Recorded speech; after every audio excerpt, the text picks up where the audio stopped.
Which gemstone should we wear? Should the stone be related to your star? The answer is no. This is not necessary to wear a stone related to your birth star. Every stone has its own benefits and qualities. If it's not suited to you, it means its qualities are not matching to your body.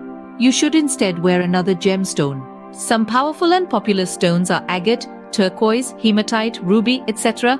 Each stone has its own benefits. Now let's talk about the etiquettes of wearing gemstones for driving maximum benefit. Wear it in your right hand, especially in the little finger or in the ring finger. This allows to project the stone's energies more aptly. Avoid the middle or first finger, as these fingers represent power and aggression, clashing with the stone's energy. Hematite is commonly used for its healing properties and to bring balance to your body and your surroundings.